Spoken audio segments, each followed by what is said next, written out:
इंसान कहता है कि मेरे पास पैसे आए तो मैं कुछ करूं, और पैसा है कि कहता है अरे इंसान तू कुछ कर तो सही, तभी तो मैं तेरे पास आऊं। नमस्कार, मैं हूं अवधेश श्रीवास्तव और आज की चर्चा पैसे पर। जी हाँ, ये भी उतना ही बड़ा सत्य है जैसे कि सूरज पूरब से निकलता है, बच्चा माँ की कोख से ही जन्म लेता है, वैसे ही पैसे को सही ढंग से अगर समझा ना जाए, संभाला ना जाए, तो वो बहुत सारे दुख देता है। तो बस इसी पैसे को समझने और इसे संभालने की कला के बारे में आज हम चर्चा करेंगे, यानी कि हम बात करेंगे रॉबर्ट टी कियोसाकी की लिखी book rich dad poor dad की। इस किताब के इंट्रोडक्शन में मैं कुछ और बात कहूं, उससे पहले मुझे डॉक्टर एड कोकेन की एक बात याद आती है। लिखते हैं कि रिच डैड पुअर डैड अमीरी का शॉर्टकट नहीं बताती, ये सिखाती है कि आप पैसे की समझ कैसे विकसित करें, किस तरह से अपने पैसे की जिम्मेदारी निभाएं और उसके बाद किस तरह से अमीर बने। तो चलिए शुरू करते हैं। दोस्तों, जब भी बात जिम्मेदारी की आती है तो नाम याद आता है उस शख्स का जिसने जिंदगी में कितनी भी ठोकरें खाई हो, कितना भी दुखी रहा हो, पर हमारे हिस्से के गम लिए और अपने हिस्से की खुशी हमें दे दी। पिता। जेब खाली हो फिर भी मैंने उन्हें मना करते नहीं देखा, जेब खाली हो फिर भी मैंने उन्हें मना करते नहीं देखा। अरे मैंने अपने पिता से ज्यादा अमीर इस दुनिया में कोई इंसान नहीं देखा।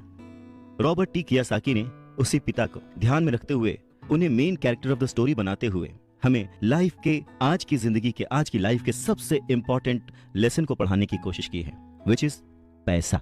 जी हाँ, हम बचपन से लेकर जवानी तक सिर्फ मार्क्स के पीछे भागते रहते हैं। हमारा जो एजुकेशन का पैटर्न है, पढ़ाई का तरीका है, हम बचपन से सिर्फ यही सुनते आए हैं कि पढ़ो पढ़ो पढ़ो और पढ़ो, और एक लेवल तक पहुंचने के बाद, एक एज तक पहुंचने के बाद डिसाइड करो कि अब क्या करना है। रॉबर्ट टी कियोसाकी इसी बात को बहुत ही खूबसूरती से एड्रेस करते हैं कि हमें पैसे को एक सब्जेक्ट की तरह बचपन से ही क्लासेस में पढ़ाना चाहिए। अगर आज पढ़ाई का मतलब, जिंदगी में सफल होने का मतलब ज्यादा पैसे कमाने से है, तो क्यों ना उस पैसे को सही ढंग से मैनेज करने का गुण हमें बचपन से मिले। स्कूल्स 6 घंटे के 8 घंटे के होते हैं, पर बाकी जो वक्त है वो घर पे बीतता है। तो कहीं ना कहीं स्कूल हो या घर हो, बच्चे को बचपन से ही पैसे की अहमियत, उसकी इंपॉर्टेंस, उसकी मैनेजमेंट के बारे में अगर पढ़ाया जाए तो इसमें कोई भी गलत बात नहीं है। मुझे लगता है कि ये बात कहीं ना कहीं मिसिंग थी। शायद कई सालों से ये जद्दोजहद है कि इसे शुरू किया जाए, इसे समझाया जाए। बहुत सारी फिल्में बनी हैं इस पर, लेकिन आज भी हम मार्क्स मार्क्स और मार्क्स के पीछे ही भागते हैं। अगर हमें पैसे को सही ढंग से मैनेज करने की कला आ जाए, अगर हमारी समझ डेवलप हो जाए, तो मुझे लगता है कि जो आजकल के बच्चे हैं वो बड़े जब होंगे तो वो खुश रहेंगे। इंसान को कंप्लीट करने के लिए उसका परिवार, उसके अपने, उसके दोस्त, उसका रहन सहन सब बहुत जरूरी होता है। ये तो नहीं कह सकते कि पैसा ही सब कुछ है, पर हाँ, सब कुछ पाने के लिए पैसा जरूरी है। काश काश कि मैंने ये बुक 20 साल पहले पढ़ी होती। ये लाइन अमेरिका के एक बहुत ही बड़े बिल्डर लैरिसन क्लार्क ने कही थी जब उन्होंने रिच डैड पुअर डैड पढ़ी थी। वक्त ऐसे ही बीत जाता है और हम काश में फंसे रह जाते हैं। ऐसी बहुत सारी चीजें हमें जब पता लगती हैं जिससे हमारी लाइफ बदल सकती थी, हमें कुछ सीखने को मिल सकता था, हमें तरक्की करने को मिल सकता था, पर वक्त बीत चुका होता है और बस रह जाता है तो ये एक काश कि मैंने ये कर लिया होता। इस किताब में कियोसाकी ने अपने 2 पिताओं का रेफरेंस लिया है, एक जो रिच डैड थे जिनके पास बहुत पैसा था और एक जो पुअर डैड थे। रॉबर्ट कियोसाकी अपने दोनों पिताओं को, दोनों डैड्स को बराबर का सम्मान देते थे और उनके जो दोनों पिता थे वो भी उन्हें उतना ही प्यार करते थे। बहुत सारे लोगों के सवाल हो सकते हैं कि एक ही वक्त पर एक इंसान के 2 पिता कैसे हो सकते हैं, या कोई और क्वेश्चन। मुझे लगता है कि हम अगर इस बात पे ध्यान दें कि रॉबर्ट कियोसाकी हमें समझाना क्या चाहते हैं, तो हमारे लिए फायदे की बात होगी। हो सकता है उन्होंने ऐसा मान लिया हो सकता है उन्होंने अपने मन को पुअर डैड और अपने दिमाग को रिच डैड माना हो, या ये हो सकता है कि एक डैड उनके रहे हों और दूसरे डैड उनके किसी दोस्त के, कुछ भी हो सकता है। इंपॉर्टेंट ये नहीं है कि ये जो डैड का रेफरेंस लिया उन्होंने, ये कहानी है या काल्पनिक है। असल बात ये है कि रॉबर्ट कियोसाकी हमें समझाना क्या चाहते हैं, हमें बताना क्या चाहते हैं। चलिए मान लेते हैं कि रॉबर्ट कियोसाकी के 2 पिता थे और उनमें से एक बहुत अमीर थे, एक बहुत गरीब थे। तो रॉबर्ट कियोसाकी कहते हैं कि सोच जो है वो बहुत बड़ा रोल प्ले करती है, और इसी माध्यम से रॉबर्ट कियोसाकी कहते हैं कि हालांकि वो दोनों पिता उनके अपने थे, हालांकि वो दोनों पिता उनका उतने ही शिद्दत से, उतने ही मन से ख्याल रखते थे, उतना ही प्यार करते थे, अपनी जान निछावर करते थे और हमेशा उन्हें सिखाने की कोशिश करते थे, जिंदगी में आगे बढ़ाने की कोशिश करते थे। पर ऐसा क्यों था कि उनके एक पिता अमीर थे और एक पिता गरीब? सारा खेल सोच का है, सारा खेल नजरिए का है। नजरिया ही इंसान को तरक्की दिला सकता है और नजरिया ही इंसान के जीवन की नाव डुबा सकता है। तो ये हमारे ऊपर है कि हम किस रंग के चश्मे को पहनकर कैसा मौसम देखते हैं। किसी शायर ने क्या खूब कहा है कि जैसा दर्द हो वैसा मंजर होता है। अरे मौसम तो इंसान के अंदर होता है, और उसी अंदर के मौसम को हमेशा बनाए रखने, अपने आप को पॉजिटिव रखते हुए, अपना नजरिया सकारात्मक रखते हुए अगर हम आगे सोचें तो कुछ अच्छा तो जरूर होगा। स्कूल जाओ और मेहनत से पढ़ो, ये जो लाइन है याद करिए, बचपन में हम सब ने सुना है और एक बार नहीं कई बार सुना है। रिश्तेदारों से, घर वालों से, टीचर से, हर एक से, स्कूल जाओ और मेहनत से पढ़ो।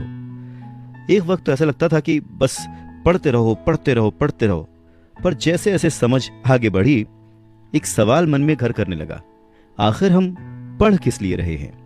देखिए, स्कूल जाना और पढ़ाई करना ये बहुत ही अच्छी बात है, लेकिन अगर कोई काम किया जा रहा है तो वो किस वजह से किया जा रहा है ये जानना भी उतना ही जरूरी है। अपनी पढ़ाई पूरी करने के बाद हम सबसे पहले जॉब ही ढूंढते हैं ना, ये सोचकर के जॉब मिलने पर हमारी सारी प्रॉब्लम्स दूर हो जाएंगी, पैसे मिल जाएंगे, हम घर बना लेंगे, गाड़ी खरीद लेंगे और जो भी जरूरतें हैं पैसे से जुड़ी हुई वो सब पूरी कर लेंगे।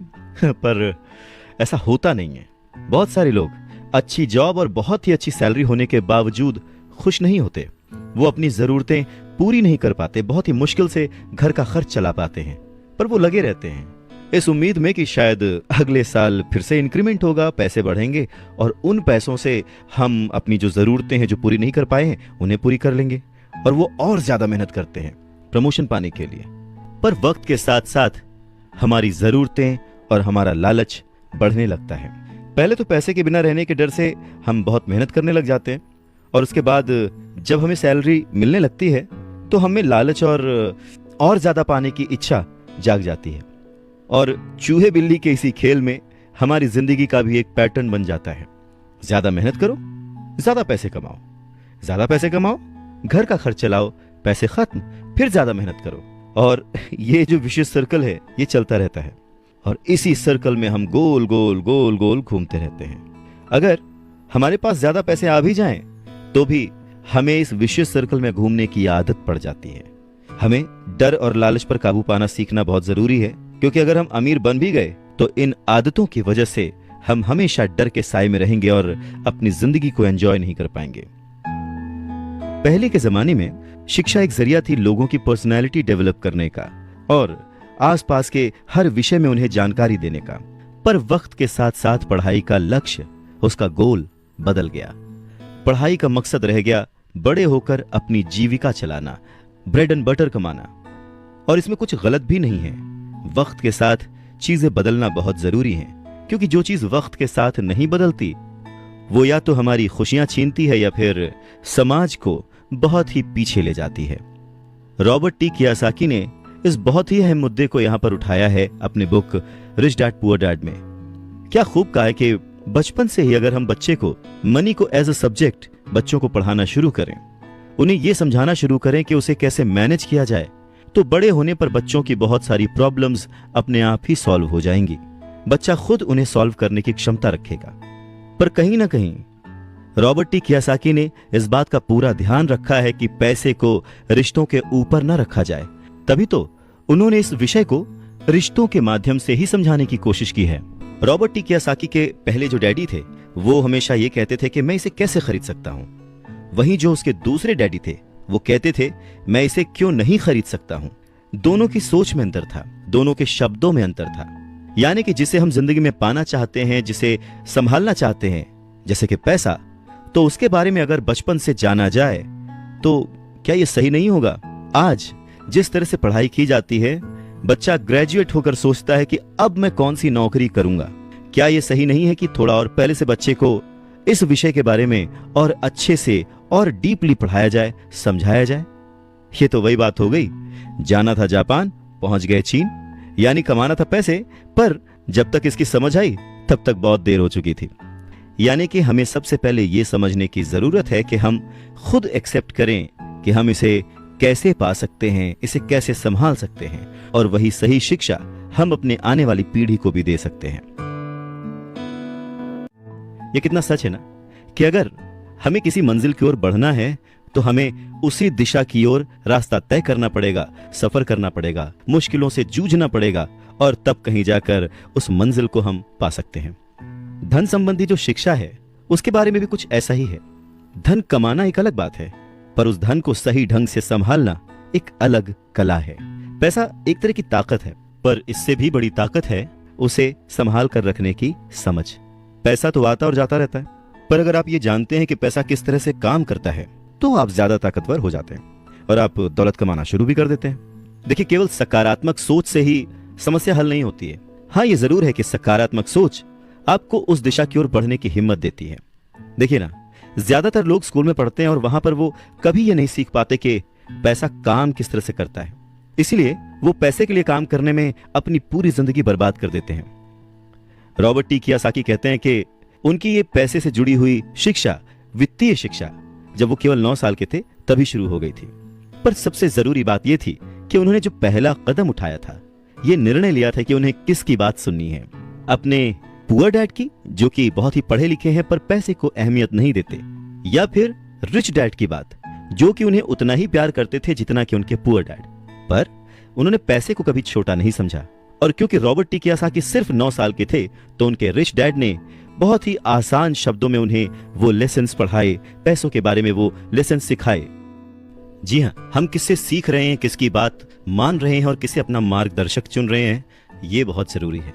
क्योंकि जो हमें गाइड कर रहा है, अगर उसका नजरिया ही अलग है तो वो आपको सही मंजिल की ओर नहीं पहुंचा पाएगा। रॉबर्ट टी कियोसाकी के दोनों ही डैड्स, रिच डैड और पुअर डैड, उन्हें उतना ही प्यार करते थे, पर सिर्फ नजरिए की वजह से रॉबर्ट टी कियोसाकी ने अपने रिच डैड की बात सुनना प्रेफर किया। रॉबर्ट टी कियोसाकी कहते हैं कि जब तक उनके रिच डैड रहे, उन्होंने पूरे लाइफ में सिर्फ 6 ही लेसन उन्हें सिखाए, और ये 6 लेसन उन्होंने अपनी book rich dad poor dad में लिखी है, जो कि एक बच्चा भी समझ सकता है। सबक नंबर 1, अमीर लोग पैसे के लिए काम नहीं करते। सबक नंबर 2, पैसे की समझ क्यों सिखाई जानी चाहिए। सबक नंबर 3, अपने काम पर ध्यान दो और अपने काम से काम रखो। सबक नंबर 4, टैक्स क्या है उसे समझो और कॉरपोरेशंस की ताकत। सबक नंबर 5, अमीर लोग पैसे को जन्म देते हैं। सबक नंबर 6, पैसे कमाने के लिए काम ना करें, सीखने के लिए काम करें। अमीर लोग पैसे के लिए काम नहीं करते। रॉबर्ट टी कियोसाकी एक कहानी का जिक्र करते हैं। कहते हैं कि जब वो छोटे थे तो उन्होंने अपने डैडी से पूछा कि डैडी, क्या आप बता सकते हैं कि अमीर कैसे बना जाए। ये सुनकर उनके पुअर डैडी, जो कि एक स्कूल में पढ़ाते थे, उन्होंने कहा कि बेटे, तुम अमीर क्यों बनना चाहते हो। इस पर कियोसाकी कहते हैं कि कुछ बच्चों ने और उनके पेरेंट्स ने उन्हें गरीब कहा।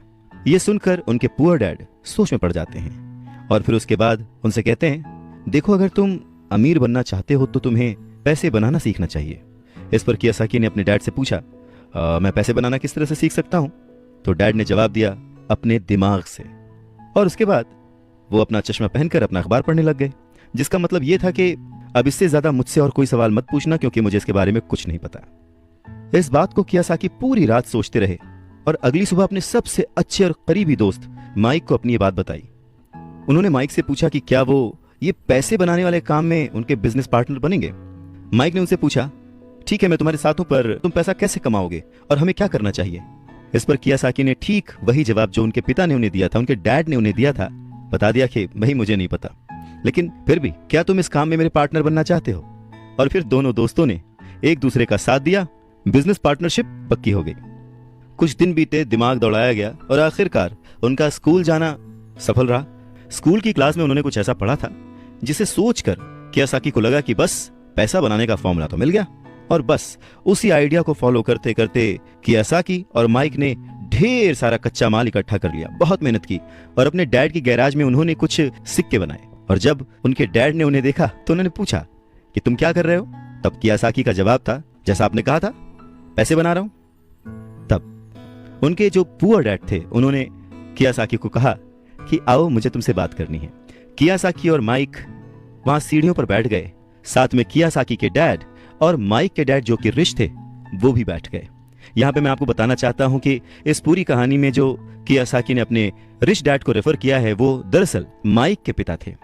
और फिर बच्चों की इस हरकत को देखकर कियासाकी के पुअर डैड ने अपनी बात को और डिटेल में समझाया और अपनी बात को करेक्ट किया। पहली बार उन्होंने बच्चों को बताया कि गैर कानूनी क्या होता है।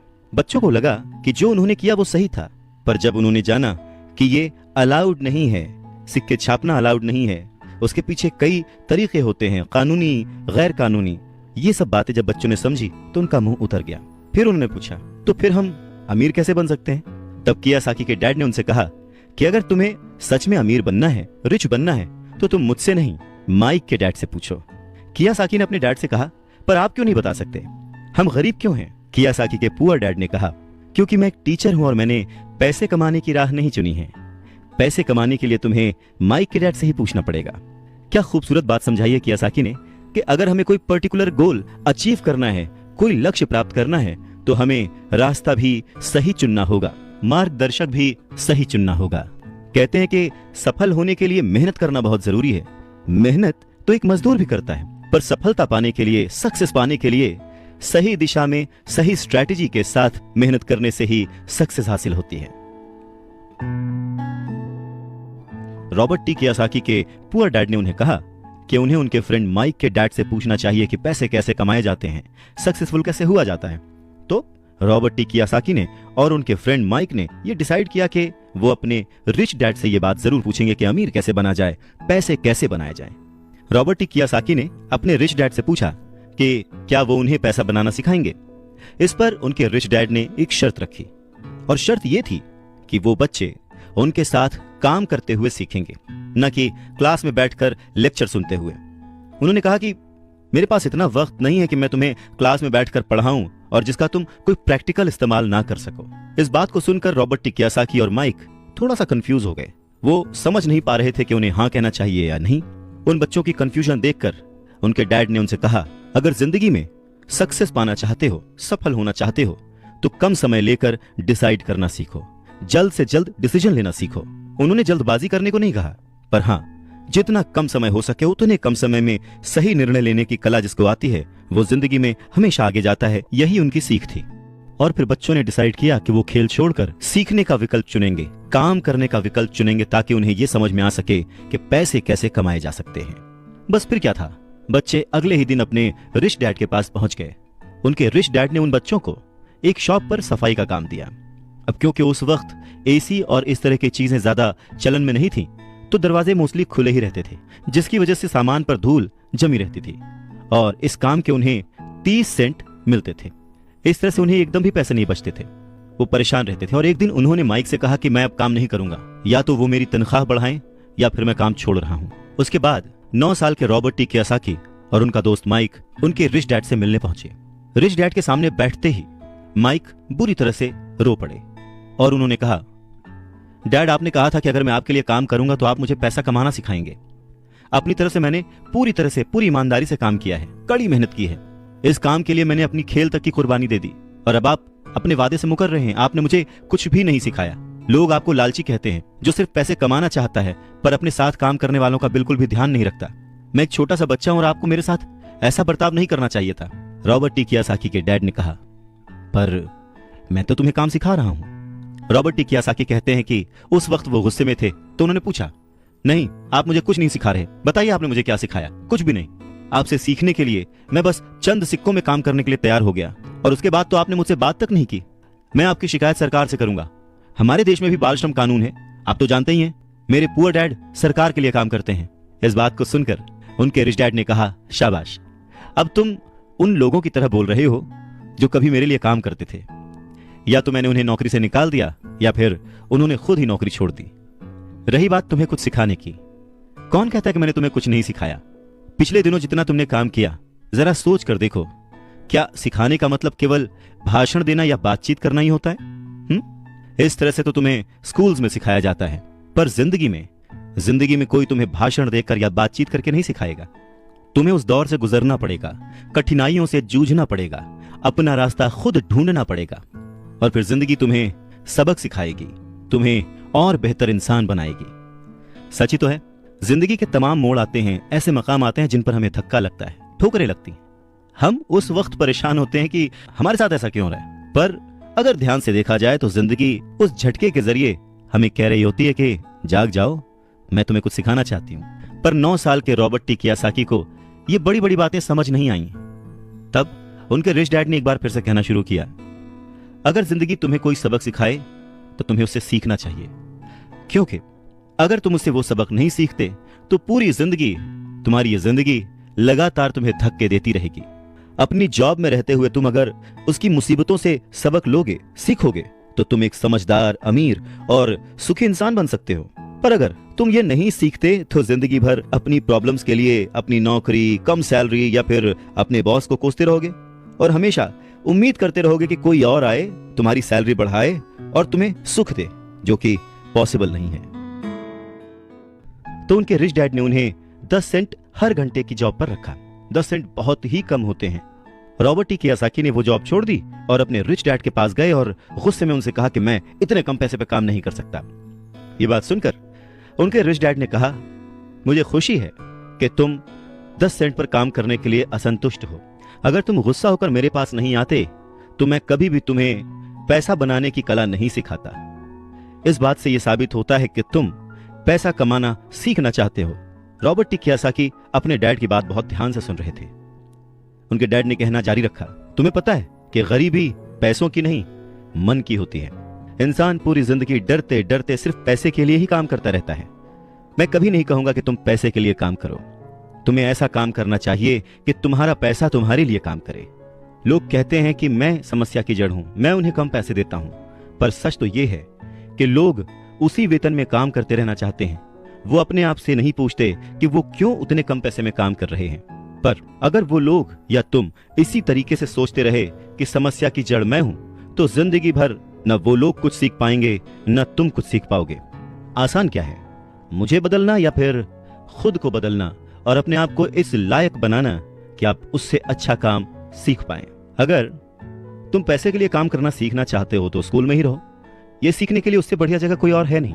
परंतु अगर तुम ये सीखना चाहते हो कि पैसा तुम्हारे लिए किस तरह से काम करे, तो मैं तुम्हारा रिच डैड तुम्हें यह सिखा सकता हूं। पर यह तभी संभव होगा, तभी पॉसिबल होगा जब ये तुम खुद सीखना चाहो। तो तुम सीखने के लिए तैयार हो? रॉबर्ट टी कियोसाकी ने हाँ में सर हिलाया और फिर रिच डैड ने कहना शुरू किया, देखो बच्चे, जैसे मैंने कहा, सीखने के लिए बहुत कुछ है। पैसे से अपने लिए काम कैसे करवाया जाए, यह जिंदगी भर चलने वाली पढ़ाई है। मैं पहले से ही जानता हूं कि मेरी धन संबंधी पढ़ाई जीवन भर चलेगी और इसकी वजह यह है कि मैं जितना ज्यादा जान लेता हूं उससे भी ज्यादा जानने की मेरी इच्छा बढ़ती चली जाती है। बहुत ही कम लोगों को इस बात का एहसास होता है कि असली समस्या पैसे की नहीं है। असली समस्या, असली प्रॉब्लम नॉलेज की है, सोच की है। तो क्या तुम्हारे अंदर सीखने की उतनी ही इच्छा है जितना पहले थी? इस पर रॉबर्ट टी कियोसाकी ने कहा, हाँ बिल्कुल, मैं दूसरे लोगों की तरह थोड़े हूं, मैं सीखना चाहता हूं। तब रिच डैड ने कहना शुरू किया, ठीक है, तो कल से तुम फिर वापस काम पर जाओ, पर इस बार मैं तुम्हें कोई तनख्वाह नहीं दूंगा। तुम्हारी तनख्वाह बंद। तुम हर शनिवार 3 घंटे उसी तरह काम करोगे, लेकिन इस बार तुम्हें 10 सेंट प्रति घंटे के हिसाब से सैलरी नहीं मिलेगी। तुम्हें तो कहा है कि तुम पैसे के लिए काम करना नहीं सीखना चाहते, इसलिए मैं तुम्हें बदले में कुछ भी नहीं दूंगा। अपने रिच डैड की बात सुनकर रॉबर्ट टी कियोसाकी बहुत ही कंफ्यूज हो गए। उन्हें समझ ही नहीं आया कि वो आखिर क्या करें। और अगले 3 हफ्ते तक रॉबर्ट टी कियोसाकी अपने दोस्त माइक के साथ हर शनिवार को मुफ्त में काम करते रहे। काम बहुत परेशानी वाला नहीं था और समय गुजरने के साथ साथ यह आसान भी होता गया। पर उन्हें अफसोस था तो अपने छूटे हुए बेसबॉल गेम्स और कॉमिक्स का, क्योंकि वो अब उसका मजा नहीं ले सकते थे और साथ ही उन्हें कुछ पैसे भी नहीं मिल रहे थे। तीसरे हफ्ते दोपहर में रॉबर्ट टी कियोसाकी के रिच डैड उनकी शॉप पर आए, जहां पर वो बच्चे काम करते थे, और उन्हें कहा कि क्या तुम जिंदगी भर जो मेरे बाकी एम्प्लॉइज हैं उनकी तरह ही काम करना चाहते हो, डरते रहना चाहते हो? मुझे लगता है कि मुझे तुम्हारी सैलरी बढ़ा देनी चाहिए, 25 सेंट्स पर आवर। ये सुनकर वो दोनों मन ही मन खुश हो गए, पर उन्होंने सामने कुछ नहीं कहा, वो चुप रहे। रिच डैड ने थोड़ी देर देखा और कहा कि चलो अच्छा, तुम इतने पे खुश नहीं हो, मैं तुम्हारी सैलरी $1 पर आवर कर देता हूं। $1 पर आवर उस समय के हिसाब से कह सकते हैं कि देश का सबसे अमीर बच्चा भी जो होगा वो भी नहीं कमाता होगा। वो थोड़ी देर चुप रहे और फिर उन्होंने कहा कि अच्छा चलो ठीक है, मैं तुम्हारी सैलरी $5 पर आवर कर देता हूं। ये सैलरी सुनकर उनका मन बार बार कह रहा था कि मान लो, इससे क्या नहीं खरीदा जा सकता, ढेर सारी कॉमिक्स, ढेर सारी साइकिल्स वगैरह वगैरह। पर वो चुप रहे। उन बच्चों को चुप देख उनके रिच डैड ने कहा, मुझे अच्छा लगा कि तुम लोगों ने लालच नहीं किया, जल्दबाजी नहीं दिखाई, और मैं ये देख सकता हूं कि तुम अगर इसी तरह मन लगाकर सीखते रहे तो फ्यूचर में पैसे से जुड़ी किसी भी बात के लिए तुम जल्दबाजी में डिसीजन नहीं लोगे। जब किसी के पास पैसा आता है तो अपने साथ डर और लालच भी लेकर आता है। नमस्कार, मैं हूं Awadhesh Srivastava. Robert T Kiyosaki के रिच डैड उन्हें पैसे के बारे में, उसकी अहमियत के बारे में और साथ में आने वाले डर और लालच के बारे में समझाते हुए कहते हैं कि कुछ और पाने की इच्छा को, बेहतर पाने की इच्छा को लोग लालच कहते हैं, पर मेरे लिए ये इच्छा ही है और इसमें कोई बुराई भी नहीं है। पर यकीन मानो, अगर मैं तुम्हें $5 भी दूं तो भी तुम्हारी समस्या नहीं सुलझेगी, तुम अमीर नहीं बन पाओगे। अपने रिच डैड की बात सुनकर रॉबर्ट टी कियोसाकी ने पूछा, ऐसा क्यों? अगर मैं इतनी सैलरी उठाऊंगा उसके बाद भी मैं अमीर क्यों नहीं बन पाऊंगा?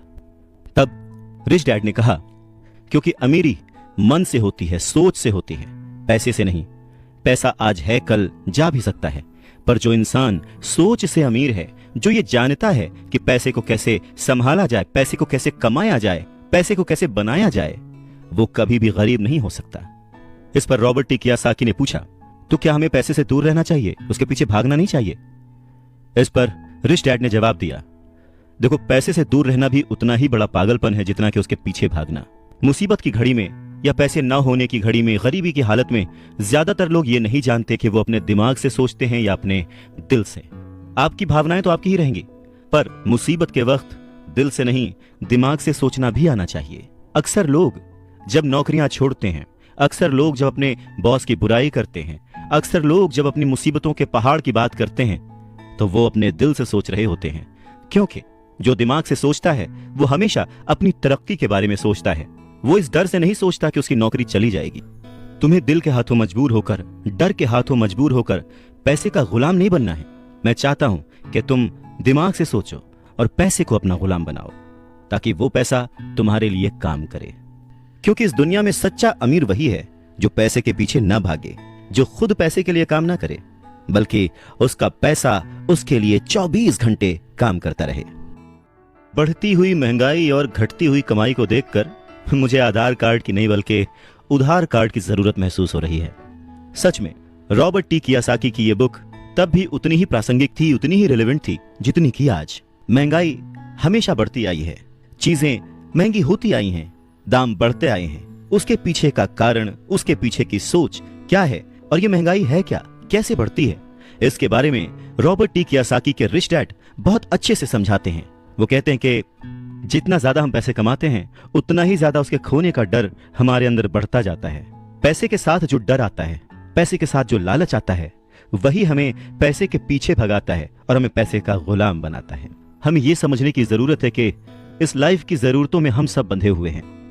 हम सब अपने परिवार को चलाने के लिए, अपनी डेली नीड पूरी करने के लिए, अपने शौक पूरे करने के लिए दिन ब दिन पैसे के पीछे भागते रहते हैं। धीरे धीरे ज्यादा पैसा कमाने की इच्छा करते रहते हैं।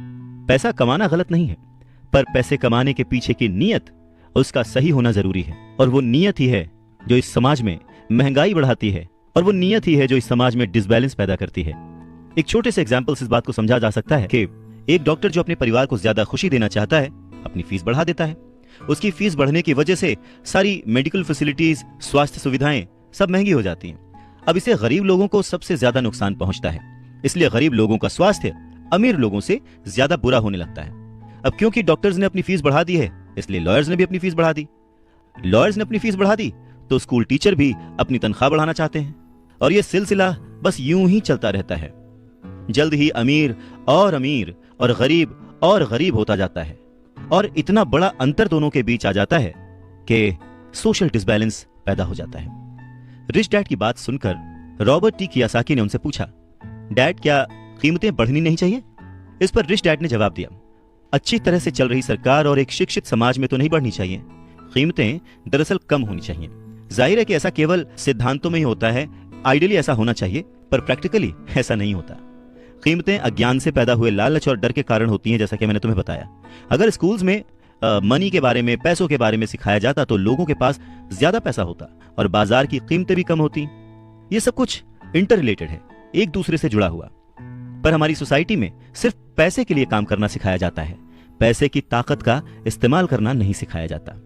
और इसीलिए मैं हमेशा कहता हूं कि पैसे से जुड़े ऐसे किसी भी मुद्दे पर दिमाग से सोचने की जरूरत है। इसके आगे रॉबर्ट टी कियोसाकी अपने डैड से पूछते हैं, डैड बहुत देर से आप कह रहे हैं कि दिल से मत सोचो, दिमाग से सोचो, आखिर दिल से सोचने और दिमाग से सोचने में फर्क क्या है? इस पर रिच डैड उन्हें समझाते हैं, देखो मैं ये बात अक्सर सुनता हूं कि हर आदमी को काम करना पड़ता है, या फिर अमीर लोग दूसरों के पैसे मार लेते हैं, मेरी सैलरी बढ़नी चाहिए, मैं इस काम से खुश नहीं हूं, मैं दूसरी जगह जॉब ढूंढ लूंगा, वगैरह वगैरह।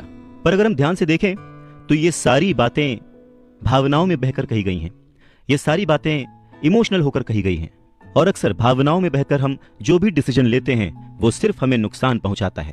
तो बात को समझो, जब भी कोई डिसीजन लो दिमाग से लो, जल्दबाजी मत करो, हाँ पर जल्दी करो।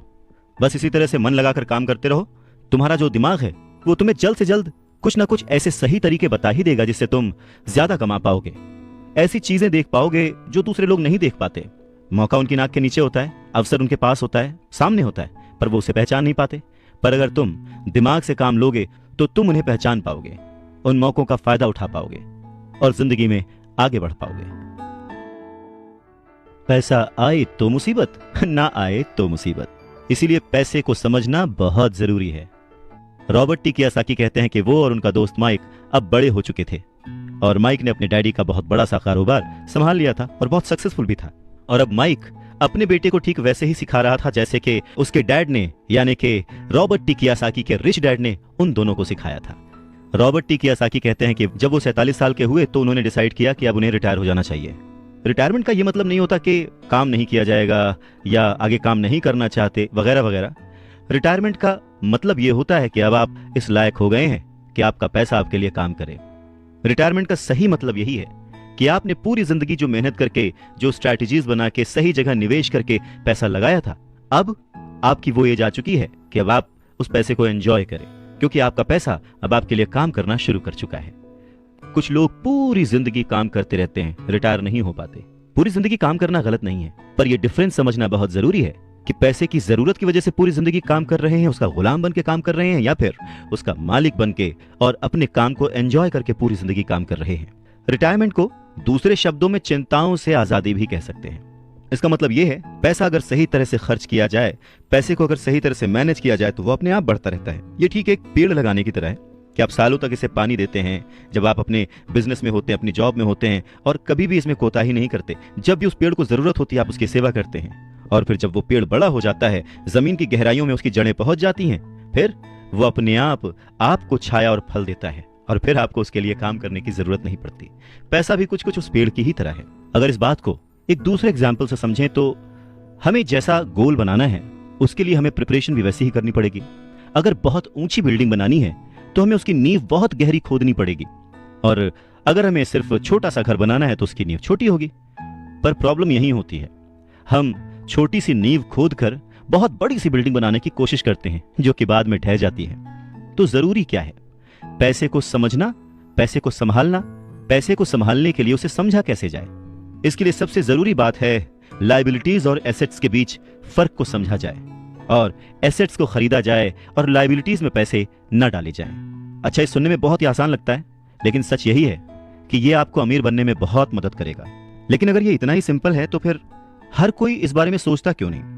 लोगों को लगता है कि उन्हें लायबिलिटीज और एसेट्स के बीच फर्क पता है, पर लायबिलिटीज और एसेट्स के बीच का जो बारीक सा फर्क है वही लोगों को नहीं पता है। तो चलिए इसके बारे में और डिटेल में बात करते हैं। लायबिलिटीज और एसेट्स क्या हैं? लायबिलिटीज वो हैं जहां से आपको पैसा कभी नहीं आएगा, उल्टे आपको उसमें और पैसा डालते रहना पड़ेगा। और एसेट्स वो चीजें हैं जो आपको पैसा देती रहेंगी, दिन ब दिन उनकी कीमत बढ़ती रहेगी, वो आपको अमीर और अमीर बनाती रहेंगी। इसको अगर इनकम और एक्सपेंस के टर्म में समझे तो और आसान होगा। सिंपल सा मतलब है, इनकम है कि आपके पास कितना पैसा आया, और एक्सपेंस है कि आपने कितना पैसा खर्च किया। तो जब भी ऐसी कंफ्यूजन हो, सही तरीका यह है कि एक बैलेंस शीट बनाएं जिसमें अपने एसेट्स और लायबिलिटीज जरूर लिखें। 1 रुपया मांगता था 2 रुपए थमा देते थे, 1 रुपया मांगता था 2 रुपए थमा देते थे। कुछ इस तरह से पापा मुझे अमीर बना दिया करते थे। कहते हैं कि सोच अगर सही दिशा में हो तो मंजिल बड़ी आसानी से मिल जाती है। इंसान की जरूरतों को पूरा करने के लिए पैसे की आज कितनी जरूरत है, ये बात हम में से किसी से भी छिपी हुई नहीं है।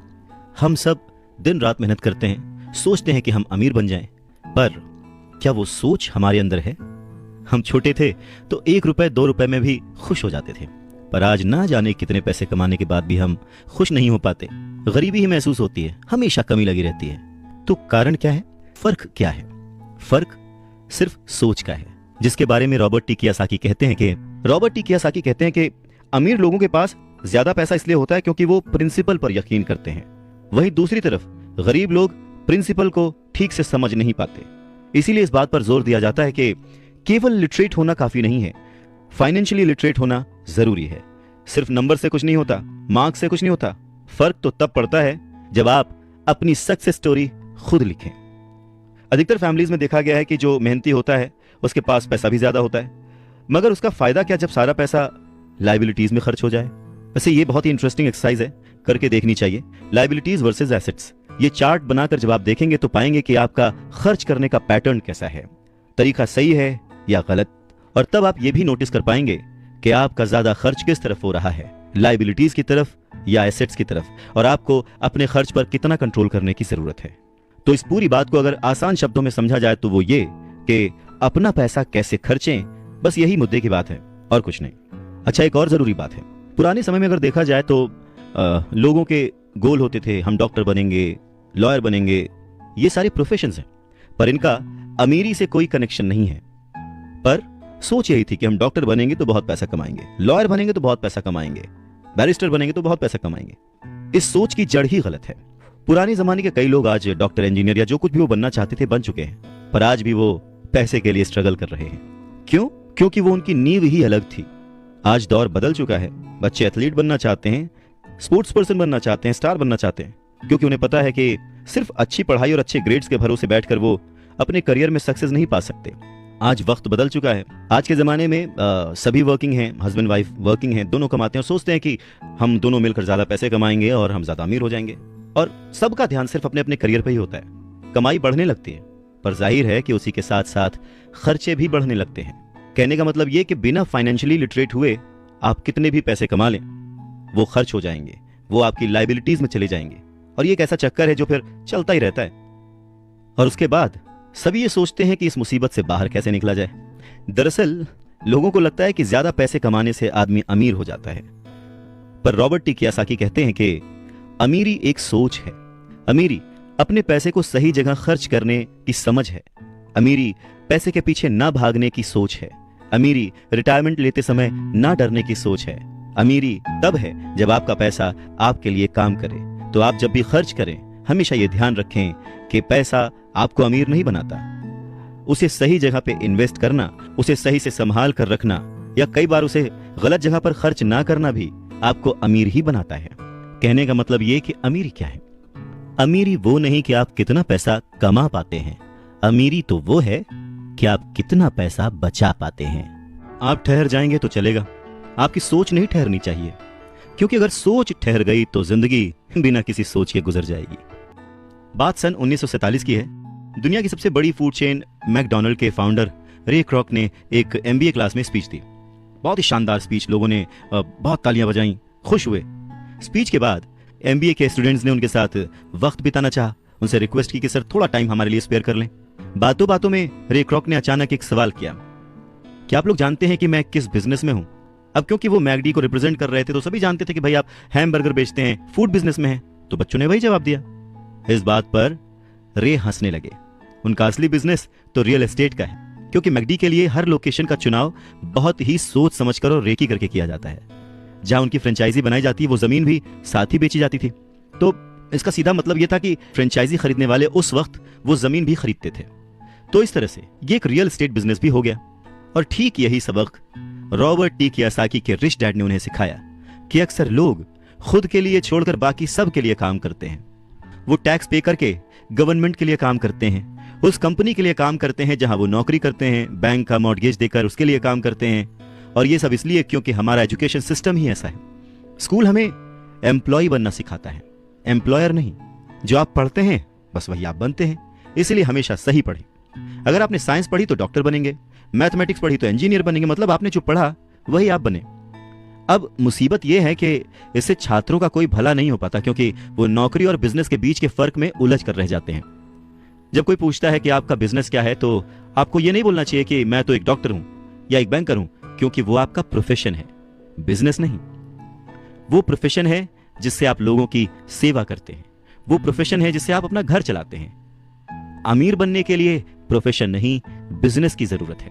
कहने का मतलब है कि आप जो कुछ भी करते हैं उसे अपना बिजनेस बनाइए, नौकरी नहीं।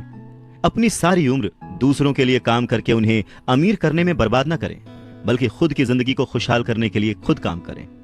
बहुत से लोगों को इस बात का एहसास बहुत देर में होता है कि जो उनका हाउस लोन है उनकी जान ले रहा है, और फिर उन्हें लगता है कि जिसे वो एसेट मानते थे वो दरअसल उनकी लायबिलिटी बन गया। जैसे उन्होंने कार ली तो उससे जुड़े तमाम खर्चे उनकी लायबिलिटीज बन गए। उन्हें पूरा करने के लिए नौकरी जरूरी है, और अगर कभी वो सेफ जॉब उनके हाथों से निकल गई तो फिर उनकी मुसीबतें शुरू। इसीलिए हमें अपने सेविंग्स पर, अपनी बचत पर, अपने एसेट्स पर इतना ज्यादा ध्यान देना चाहिए। हम कितना कमा रहे हैं उससे ज्यादा हम कितना सेव कर रहे हैं उस पर ध्यान देना चाहिए। और फाइनेंशियली सिक्योर होने का यही एक सिंपल तरीका है। आप कितने अमीर हैं ये जानने का सही तरीका नेटवर्थ इसलिए नहीं है क्योंकि जब भी आप अपने एसेट्स बेचते हैं तो उन पर भी टैक्स लगता है। आपको उतना पैसा नहीं मिलता जितना कि आप सोचते हैं। तो आपकी बैलेंस शीट के हिसाब से आपको जितना भी पैसा मिलेगा उस पर भी आपको टैक्स देना पड़ेगा। अब इसका मतलब क्या हुआ कि क्या सब कुछ छोड़ दें, जो कर रहे हैं वो सब छोड़ दें, नौकरी ना करें? नहीं, रॉबर्ट टी कियोसाकी ये बिल्कुल नहीं कहते कि जो कुछ आप कर रहे हैं उसे छोड़ दें, जो नौकरी कर रहे हैं उसे छोड़ दें। अपनी नौकरी करते रहिए, पर साथ ही एसेट्स भी जमा करते रहिए। और एसेट्स से उनका मतलब है सही और असली मायने में एसेट्स। वो ये नहीं कहते कि आप कोई कार खरीद लीजिए, क्योंकि कार एसेट नहीं है, क्योंकि जैसे ही आप उसे सड़क पर उतारेंगे उसका रेट घट जाएगा, उसकी कीमत घट जाएगी। जितना हो सके खर्चे में कटौती करिए और लायबिलिटीज को घटाइए। तो बड़ा सवाल यह आता है कि किस तरह के एसेट्स खरीदे जाने चाहिए। कुछ एग्जाम्पल्स इस तरह से समझे जा सकते हैं कि ऐसा कोई बिजनेस करें जहां आपकी मौजूदगी जरूरी ना हो। मतलब अगर आप वहां पे ना भी रहें तो आपका काम चलता रहे, दूसरे लोग आपके लिए काम करते रहें, और बस वही आपका बिजनेस है। दूसरा, आप कह सकते हैं कि रियल एस्टेट में पैसे लगा सकते हैं, आप लैंड खरीद सकते हैं, स्टॉक और बॉन्ड खरीद सकते हैं। आजकल बहुत सारी पॉलिसीज आ गई हैं, उन्हें समझें और फिर उसमें इन्वेस्ट करें। जब एसेट्स खरीदें तो अपनी पसंद की चीजों पर पैसा लगाएं, क्योंकि आपका मन होगा तभी आप उसमें ध्यान दे पाएंगे। अगर उसमें आपकी रुचि नहीं होगी ना तो आप उसे बेहतर समझ नहीं पाएंगे। रॉबर्ट टी कियोसाकी को रियल एस्टेट और स्टॉक्स में रुचि थी, खासकर छोटी कंपनियों में इन्वेस्ट करने की। तो उन्होंने अपने रिच डैड की सलाह पर अपनी नौकरी कभी नहीं छोड़ी। वो जॉब करते रहे, साथ ही अपने एसेट कॉलम को बड़ा और मजबूत बनाते रहे।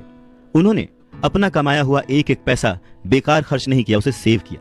वो हमेशा ये मानकर चलते रहे कि इस पैसे की उन्हें जरूरत नहीं है, वो उसके मालिक हैं, गुलाम नहीं है। अगर आपको लगता है कि आप लग्जूरियस लाइफ जीना चाहते हैं, लग्जरी खरीदना चाहते हैं, शौक से खरीदिए, कोई बड़ी बात नहीं है। पर जैसे ही आपको ये विचार आए, ये भी जरूर सोचिए कि अमीर और गरीब में बस यही फर्क है। जहां पर मिडिल क्लास आदमी या गरीब आदमी पैसा आते ही पहले लग्जरी में खर्च करता है, वहीं अमीर आदमी उसे सबसे बाद में खरीदता है।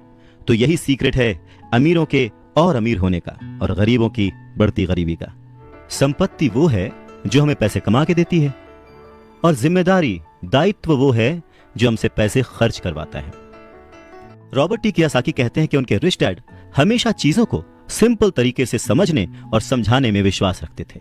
उन्होंने बच्चों से कहा कि अकाउंटिंग में अंक यानी नंबर इंपॉर्टेंट नहीं है, इंपॉर्टेंट तो वो बात है जो वो नंबर्स, वो अंक बता रहे हैं। ये ठीक लेटर्स की तरह है या शब्दों की तरह है। जैसे शब्द या वर्ड्स इंपॉर्टेंट नहीं होते, इंपॉर्टेंट वो बात होती है जो वो शब्द कह रहे हैं, जो वो शब्द बताना चाहते हैं। कई लोग पढ़ते हैं परंतु बहुत ज्यादा समझ नहीं पाते। अब ये रीडिंग की एक प्रॉब्लम हो सकती है। जैसे एक छोटा सा एग्जांपल लें कि अगर आपके घर में कभी मोबाइल आया हो या वीसीआर आया हो और उसके साथ एक इंस्ट्रक्शन बुक भी आती है, कभी आपने उस इंस्ट्रक्शन बुक को पढ़ा है?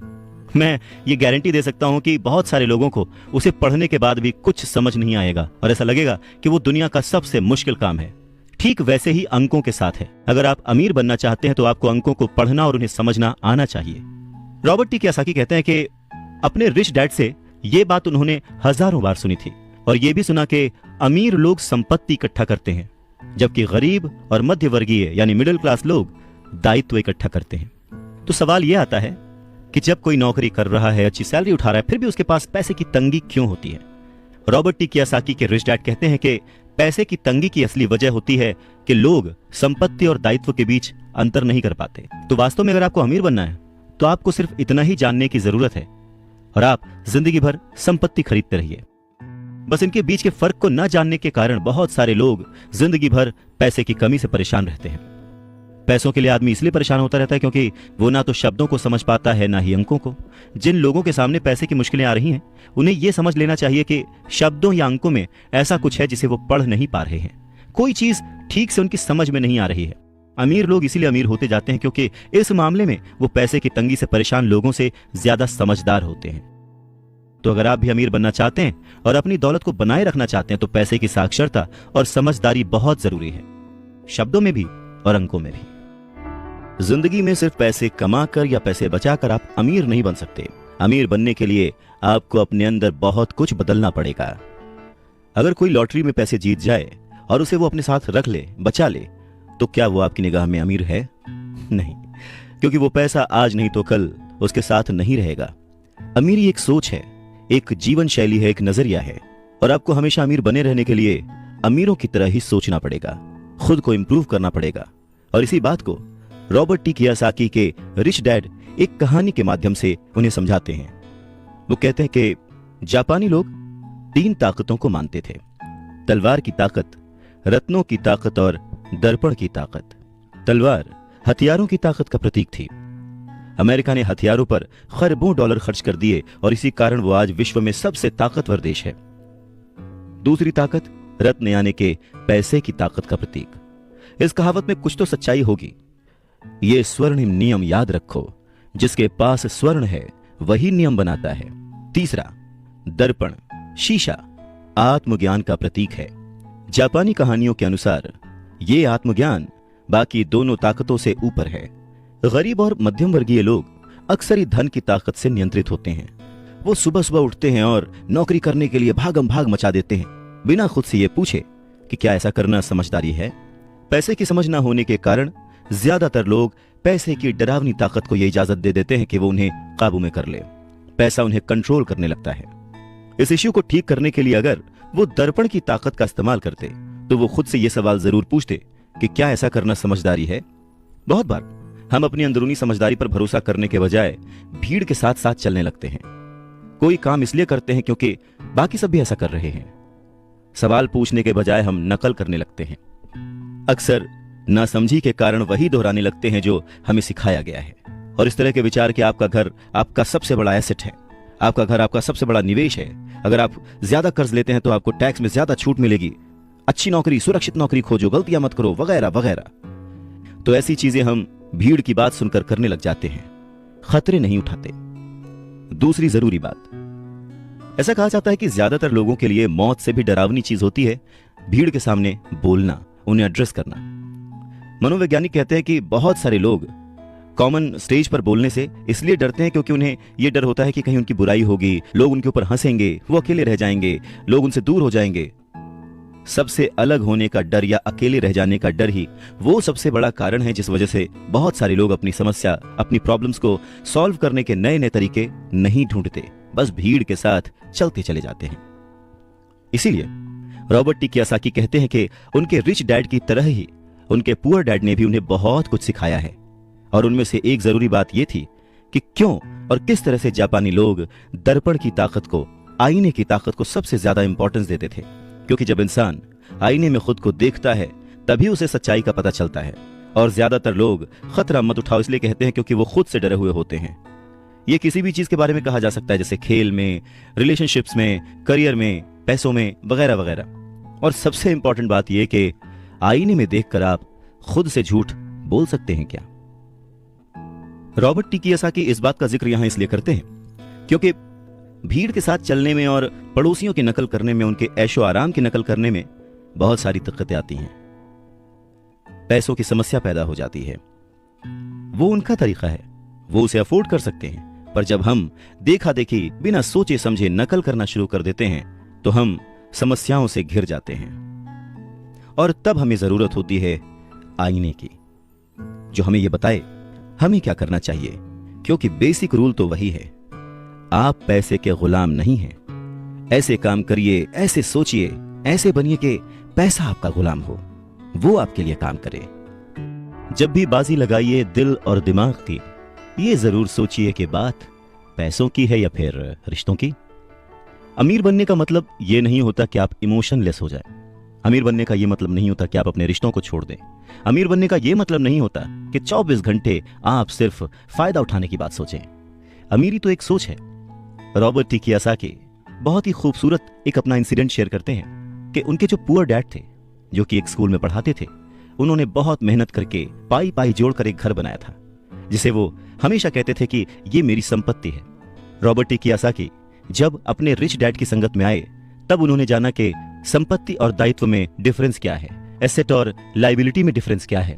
और तब वो हमेशा अपने डैड को बोलते, डैड, ये जो आपने लिया है ये आपका एसेट नहीं, ये आपकी लायबिलिटी है। और इस बात पे वो दोनों घंटों बहस किया करते थे। और लायबिलिटी और एसेट के कॉन्सेप्ट को समझाने के लिए वो उन्हें वही सारी बातें एक्सप्लेन करते, जैसे कि एसेट वो होता है जो आपको कमा के देता है, जिस पे आपको और खर्च नहीं करना होता, और लायबिलिटी वो है जिसमें 75 तरह के खर्च होते हैं। हर महीने, हर हफ्ते, हर दिन कुछ ना कुछ आपकी जेब से जा ही रहा होता है। आगे रॉबर्ट टी कियोसाकी कहते हैं कि जब भी लोग उनसे बात बात पर बहस करते हैं कि उनका घर संपत्ति क्यों नहीं है, तो वो जानते हैं कि बहुत से लोग ये बात अपने दिमाग से नहीं, अपने दिल से कह रहे हैं, क्योंकि किसी के लिए भी अपना घर बनाना सबसे बड़ा सपना होता है और इसीलिए वो उसमें अपने पैसे लगाते हैं। अपने घर का मालिक होने से ज्यादा अच्छा कुछ भी महसूस नहीं होता है। पर दिल और दिमाग के बीच लायबिलिटी और एसेट्स के कॉन्सेप्ट को समझाने के लिए रॉबर्ट टी कियोसाकी एक और बात कहते हैं। वो इस तरह समझाते हैं कि मान लीजिए वो और उनकी पत्नी एक बड़ा सा घर खरीदते हैं, तो होगा क्या कि उसमें उनके बहुत सारे पैसे खर्च हो जाएंगे, जो कि शायद फिजूल ही हों। हालांकि बहुत सारे लोग इस बात से अग्री नहीं करेंगे, सहमत नहीं होंगे, क्योंकि घर एक भावनात्मक चीज है, इमोशन है, और इमोशन हमेशा दिमाग पर भारी पड़ता है। जब भी लोग दिल से सोचते हैं तो दिमाग की बातें उन्हें गलत लगती हैं। पर फिर रॉबर्ट टी कियोसाकी आगे एक्सप्लेन करते हैं कि वो सही कैसे हैं और एक घर एसेट क्यों नहीं है। वो कहते हैं कि जब घर की बात आती है तो मैं ये बताना चाहता हूं कि ज्यादातर लोग उस घर की कीमत चुकाने के लिए जिंदगी भर काम करते हैं। ज्यादातर लोग एक घर खरीदने के कुछ सालों बाद दूसरा घर खरीदते हैं, और हर बार पहले मकान के लिए जो कर्ज वो लेते हैं उस पर उनके पास हर बार फिर से 30 साल का नया कर्ज आ जाता है। हालांकि लोगों को मॉर्टगेज पेमेंट पर ब्याज के लिए टैक्स में छूट मिलती है, पर वो अपने दीगर खर्चों के लिए टैक्स के बाद मिलने वाले रुपयों का उपयोग करते हैं। अपनी मॉर्टगेज पूरी तरह से चुकाने के बाद भी प्रॉपर्टी टैक्स। उनकी पत्नी के मम्मी डैडी को यह बात सुनकर बहुत धक्का लगा जब उनके घर का प्रॉपर्टी टैक्स $1000 प्रति माह तक पहुंच गया था। और यह तब हुआ था जब वो रिटायर हो चुके थे। $1000 बहुत बड़ी रकम होती है। अगर हम उसको इंडियन करेंसी में चेक करें तो शायद 70-80 हजार रुपए, या शायद उससे भी ज्यादा। और ये तब हुआ था जब वो रिटायर हो चुके थे। इस बढ़ोतरी से उनका रिटायरमेंट के बाद का बजट जो है वो बिगड़ गया था और उन्हें अपना वो मकान छोड़ना पड़ा। अच्छा, एक और मिथ है कि घर की कीमत जो है हमेशा बढ़ती रहती है। ऐसा नहीं है। बहुत सारे ऐसे लोग हैं जिन्होंने कर्ज लेके घर खरीदा, और वो घर उन्होंने जितने में खरीदा आज उसकी कीमत आधे से भी कम है। इन सब नुकसानों से ऊपर सबसे बड़ा नुकसान क्या है पता है? आपका लिक्विड कैश। वो लिक्विड कैश जो कि किसी सही जगह पर लग सकता था, वो घर में फंस गया। अगर आपका सारा पैसा मकान में फंसा रहता है तो आपको ज्यादा कड़ी मेहनत करनी पड़ती है ताकि आपका खर्चा चलता रहे। इस दौरान आपकी संपत्ति वाले कॉलम में कोई बढ़ोतरी नहीं होती, मतलब आप और कोई एसेट नहीं बना पाते। अगर एक यंग पति पत्नी, यंग कपल शुरुआत में ही अपना पैसा अपने एसेट वाले कॉलम में लगाए तो उनके आगे के साल बहुत ही आराम से गुजरेंगे, खासकर उस समय जब वो अपने बच्चों को कॉलेज में भेजेंगे। इस दौरान उनकी संपत्ति भी बढ़ जाएगी और उनके खर्चे भी आराम से चलते रहेंगे। तो अगर कम शब्दों में समझे तो ये कि घर खरीदने का फैसला जो है ना वो बहुत ही खर्चीला होता है। इसके बजाय बेहतर यह होगा कि जल्दी ही इन्वेस्टमेंट पोर्टफोलियो बना लिया जाए। देखिए, घर खरीदने का असर किसी भी आदमी पर 3 तरह से पड़ता है। पहला, समय की बर्बादी, क्योंकि इस पूरे दौरान दूसरी संपत्तियों का मूल्य बढ़ चुका होता है। एक्स्ट्रा पूंजी की बर्बादी, एक्स्ट्रा पैसे की बर्बादी जिसे दोबारा निवेश किया जा सकता था, जबकि घर खरीदने के बाद आपको घर से सीधे जुड़े हुए बहुत से खर्च उठाने पड़ते हैं। तीसरा, शिक्षा की बर्बादी। अक्सर ऐसा होता है कि लोग ये मानते हैं कि उनके जो एसेट्स वाले कॉलम में, संपत्ति वाले कॉलम में उनका घर, बचत और रिटायरमेंट प्लान आते हैं। अब क्योंकि उनके पास इन्वेस्ट करने के लिए पैसा नहीं है, इसलिए वो बिल्कुल भी इन्वेस्ट नहीं कर पाते। इस कारण उन्हें इन्वेस्टमेंट का अनुभव कभी मिल ही नहीं पाता। ज्यादातर लोग कभी एक समझदार इन्वेस्टर नहीं बन पाते, और सबसे बढ़िया इन्वेस्टमेंट अक्सर सबसे पहले समझदार इन्वेस्टर्स को बेचे जाते हैं, जो बाद में उन्हें ज्यादा दामों पर सुरक्षित रहने वाले लोगों को बेचते हैं। उन लोगों को बेचते हैं जो रिस्क नहीं उठाना चाहते। तो रॉबर्ट टी कियोसाकी के जो पुअर डैड थे, जो कि बहुत ही पढ़े लिखे थे, उनका फाइनेंशियल स्टेटमेंट चूहा दौड़ में फंसे व्यक्ति का सबसे अच्छा उदाहरण है। नौकरी की, जिंदगी भर पाई पाई इकट्ठा की, घर खरीदा और उस घर का खर्च चलाने के लिए जिंदगी भर मेहनत करते रहे। उनके खर्च हमेशा उनकी आमदनी से ज्यादा होते थे। और यहां पर रॉबर्ट टी कियोसाकी एक बात बहुत अच्छे से समझाना चाहते हैं कि अगर आप इंडिपेंडेंट बनना चाहते हैं, अमीर बनना चाहते हैं, तो आपके खर्चे कभी भी आपकी आमदनी से ज्यादा नहीं होने चाहिए। कौन कितना अमीर है, अगर ये जानना है तो समझें कि उसकी कमाई हुई दौलत किसी आदमी की वो योग्यता है जिसके सहारे वो आगे कई दिनों तक जिंदा रह सकता है। यानी अगर वो आज काम करना बंद कर दे तो वो बिना कमाए कितने दिनों तक जिंदा रह सकता है, यही उसकी अमीरी है। रॉबर्ट टी कियोसाकी कहते हैं कि आज की कर्जदार सोसाइटी दो बातें मानती है।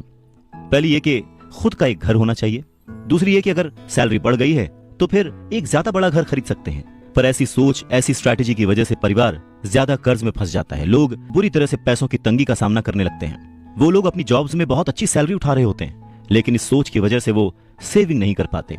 इसे हाई रिस्क लिविंग या जोखिम भरी जीवन शैली कह सकते हैं। और इसका कारण छोटा सा है, ऐसे लोगों में पैसे की समझ ना होना, पैसे को कैसे मैनेज करते हैं ये पता ना होना। 90s के दशक में जॉब्स में बहुत ज्यादा गिरावट आई थी, रिसेशन आया था, और तब ये बात पता चली कि जो मिडिल क्लास है वो पैसे के मामले में कितना सुरक्षित है। तब से लेकर आज तक बहुत कुछ बदला है। अच्छी बात यह है कि आज लोग ज्यादा अवेयर्ड हैं, उन्होंने सही जगहों पर इन्वेस्ट करना शुरू कर दिया। और म्यूचुअल फंड में लोगों ने ज्यादा इन्वेस्ट इसलिए किया क्योंकि उन्हें लगता है कि वो ज्यादा सुरक्षित है। औसत म्यूचुअल फंड खरीदने वाले आदमी नौकरी में, टैक्स और मॉर्गेज चुकाने में, अपने बच्चों की कॉलेज की फीस देने के लिए पैसे बचाने में, अपना क्रेडिट कार्ड का हिसाब साफ करने में बहुत ज्यादा बिजी रहते हैं। इतना उनके पास वक्त नहीं होता कि वो ये आर्ट सीख लें कि किस तरह से म्यूचुअल फंड लिया जाए या किस तरह से इन्वेस्ट किया जाए। तो फिर वो क्या करते हैं, फिर वो किसी दूसरे को हायर करते हैं, उसकी काबिलियत पर भरोसा करते हैं, और वो जैसा कहता जाता है वो ऐसा करते जाते हैं। क्योंकि जो पढ़ा लिखा मिडिल क्लास वर्ग है जो कि पैसे को संभालना नहीं जानता, वो हमेशा यही सोचता है जोखिम मत उठाओ, सुरक्षित रहो। और असली प्रॉब्लम यही है कि पैसे की समझ न होने के कारण लोग खतरों का सामना करते हैं। उनके सेफ रहने के पीछे की इच्छा, यानी हमें कुछ ना हो, उसके पीछे का असल कारण यह होता है कि उनके पास पैसे की तंगी होती है। उनकी जो बैलेंस शीट होती है उसमें खर्चे ज्यादा होते हैं, इनकम कम होती है। या यूं कहें कि उनकी संपत्ति वाला यानी एसेट वाला कॉलम खाली रहता है, तो कोई गलत बात नहीं होगी। और जब सचमुच जिंदगी में वो once in a lifetime वाला मौका आता है ना, तो ये लोग उस मौके का फायदा नहीं उठा पाते क्योंकि इनके पास पैसे ही नहीं होते इन्वेस्ट करने के लिए। अगर पैसे की समझ आपको है तो आप थोड़ा थोड़ा निवेश करके, बूंद बूंद से सागर भर के अमीर हो सकते हैं। आप सूझबूझ के साथ सही जगह पर इन्वेस्टमेंट करके अपने 5,000 रुपए को 10 लाख रुपयों में कन्वर्ट कर सकते हैं। पर प्रॉब्लम सोच की है। ये जो गरीब वर्ग या मिडिल क्लास जो वर्ग है वो ऐसे इन्वेस्टमेंट्स को बहुत ही जोखिम भरा मानता है। पर वो ये नहीं जानता कि प्रॉब्लम इन्वेस्टमेंट में नहीं है, प्रॉब्लम उनकी सोच में है, उनकी नासमझी में है। वो ये नहीं जानते कि पैसा कहां लगाना है। वो हमेशा अपने पैसों की जिम्मेदारी दूसरों पर लाद देते हैं और उसके लिए खर्च भी करते हैं। तो अगर आप भी दूसरों की तरह सोचते हैं, घर को एक एसेट समझते हैं, इन्वेस्टमेंट करने से डरते हैं, सेफ रहना चाहते हैं, तो ये समझना जरूरी है कि आप किसी के लिए काम करते हैं। सैलरी पर काम करने वाले बहुत ज्यादा लोग मालिक को या फिर अपने शेयर होल्डर्स को अमीर बना रहे होते हैं। एक्चुअली वो उनके लिए काम कर रहे होते हैं। आपकी कोशिशें, मेहनत और सफलता से दरअसल आप नहीं सफल होते, आपका मालिक सफल होता है और उसे उसके रिटायरमेंट के लिए मदद मिल रही होती है।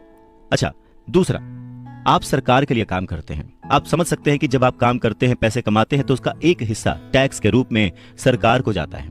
तीसरा, अगर आपके पास घर है जिसे आप अपना एसेट मानते हैं, जो कि दरअसल एक लायबिलिटी है, तो आप बैंक्स के लिए काम करते हैं। क्यों? क्योंकि आपने उन घरों के ऊपर लोन ले रखा है और वो लोन चुकाने के लिए, क्रेडिट कार्ड का कर्ज चुकाने के लिए आप दिन रात मेहनत करते हैं। तो अगर आप सिर्फ ज्यादा कड़ी मेहनत से काम करते जाएं, तो समस्या यह है कि तीनों ही मामलों में आपको और ज्यादा मेहनत करनी पड़ेगी और फायदा आपको नहीं मिलेगा, किसी और को मिलेगा। तो आपको यह सीखना पड़ेगा कि आपकी ज्यादा मेहनत से किस तरह आपको और आपके परिवार को फायदा हो।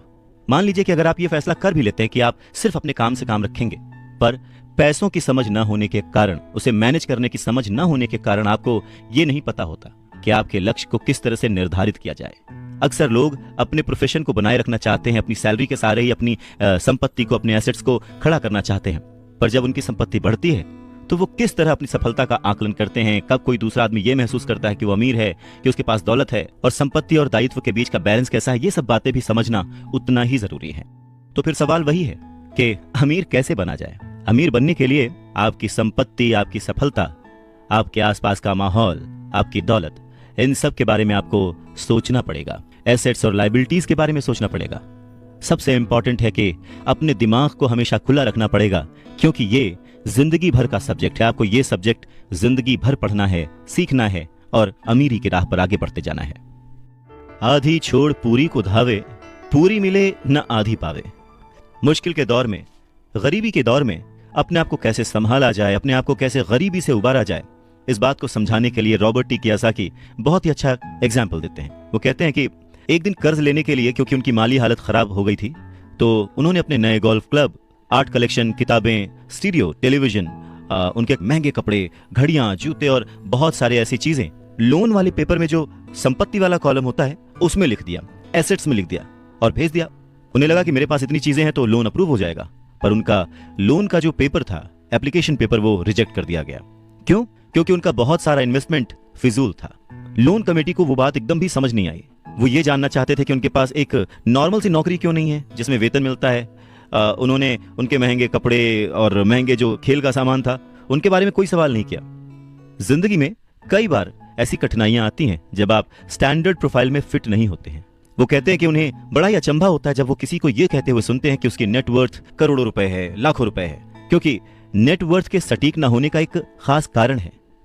वो ये कि जिस पल आप अपनी संपत्तियों को, एसेट्स को बेचना शुरू करते हैं ना, उनका प्राइस, उनका रेट, उनका दाम बहुत कम हो चुका होता है। ऊपर से उन पर आपको टैक्स भी चुकाना पड़ता है और इतनी सारी चीजें आपको पैसे के संकट में डाल देती हैं, गरीबी में फंसा देती हैं। पैसा इकट्ठा करने के लिए वो अपनी प्रॉपर्टीज बेचते हैं, एसेट्स बेचते हैं। पहले तो वो अपनी पर्सनल प्रॉपर्टीज बेचते हैं जो कि सच कहें तो बहुत ही कम बिकती हैं, और अगर बिकती भी हैं तो उस पर टैक्स होता है। तो इस तरह से एक बार फिर से सरकार फायदे में से अपना हिस्सा ले लेती है, बैंक अपना हिस्सा ले लेता है और जो काम कर रहा होता है वो कर्ज में डूब जाता है। तो सीख यही है कि इन सारी चीजों में फंसने के बजाय अपने काम से काम रखिए। जो कर रहे हैं वो करते चलिए, कुछ भी छोड़िए नहीं, पर हाँ थोड़ी एक्स्ट्रा मेहनत करके, थोड़ी एक्स्ट्रा समझदारी से, फाइनेंशियल लिटरेसी से पैसों को यूज करने का, पैसों को इन्वेस्ट करने का हुनर सीखिए। थोड़ा थोड़ा करके एसेट्स बनाते जाइए, पर हाँ ऐसी चीजों को खरीदने से बचिए जिनकी कीमत एक बार घर लाने पर कम हो जाती है, क्योंकि ये चीजें कभी भी एसेट्स नहीं हो सकती। गरीबी से बचने का एक दूसरा तरीका यह है कि अपने खर्च कम कर लें, अपनी रिस्पॉन्सिबिलिटीज को और घटा लें और मेहनत ज्यादा करना शुरू कर दें, जिससे इनकम ज्यादा हो। अब बहुत सारे लोगों को इस बात में कंफ्यूजन हो सकती है कि सही जगह निवेश करने का क्या मतलब है, सही इन्वेस्टमेंट क्या है। तो रॉबर्ट टी कियोसाकी कहते हैं कि ऐसा काम करें जिसमें आपकी मौजूदगी की जरूरत ना हो। स्टॉक्स, बॉन्ड खरीदें, म्यूचुअल फंड खरीदें, आमदनी देने वाले रियल एस्टेट में खर्च करें, अपने आप को ग्रूम करने में पैसे खर्च करें, एजुकेशन में जैसे कि म्यूजिक, लिखना, पेटेंट, स्पोर्ट्स और ऐसी हर चीज जो कीमती है, जिसे खरीदने के बाद आपको पैसे मिलते हैं, ना कि आपको उसमें पैसे लगाने पड़ते हैं, उस हर चीज में आप इन्वेस्ट कर सकते हैं। सबसे जरूरी बात, आप जहां भी इन्वेस्ट करते हैं हमेशा ध्यान रखें कि उस इन्वेस्टमेंट से आपको प्यार हो। जैसे कि रॉबर्ट टी कियोसाकी को इमारतों से और जमीन से प्यार था, तो उन्होंने बहुत सारा इन्वेस्टमेंट रियल एस्टेट में किया। जब पैसे खर्च ही नहीं करने हैं तो फिर कमाएं क्यों, और ऐसी अमीरी का क्या फायदा? यह सवाल हम सभी के मन में आ सकता है। इस बात पर रॉबर्ट टी कियोसाकी कहते हैं कि यह सिर्फ सोच का अंतर है। जो अमीर आदमी होता है वो भी ये चीजें खरीदता है, वो विलासिता की चीजें खरीदता है, लेकिन सबसे बाद में। पहले वो ये देखता है कि क्या करने से उसे फायदा हो सकता है और किस चीज की उसे सबसे ज्यादा जरूरत है। वहीं उल्टा जो मिडिल क्लास आदमी है या गरीब आदमी है, वो थोड़ा सा पैसा आने पर भी सबसे पहले वो अपने शौक पूरे करता है। घर, हीरे, ज्वेलरी, गाड़ियां, कुछ भी खरीद लेता है। अमीर आदमियों के पास भी ये सब होता है, पर फर्क सिर्फ इतना है कि वो उधार के दलदल में नहीं फंसते। वो लोग जिनके पास पीढ़ियों से पैसा है, जो लंबे समय से अमीर हैं, वो अपनी अर्निंग वाले कॉलम को सबसे पहले बनाते हैं, उसे सिक्योर करते हैं। उसके बाद उनके एसेट्स वाले कॉलम से जो आमदनी होती है, जो इनकम होती है, उससे वो अपनी लग्जूरियस लाइफ जीते हैं, एंजॉय करते हैं। गरीब और मिडिल क्लास आदमी अपनी खून पसीने की कमाई और बच्चों की विरासत की कीमत पर ये चीजें खरीदता है, लोन लेता है। सच्ची लग्जरी असली संपत्ति में निवेश करने और उसे विकसित करने का प्रोत्साहन देती है, उसे बढ़ावा देती है।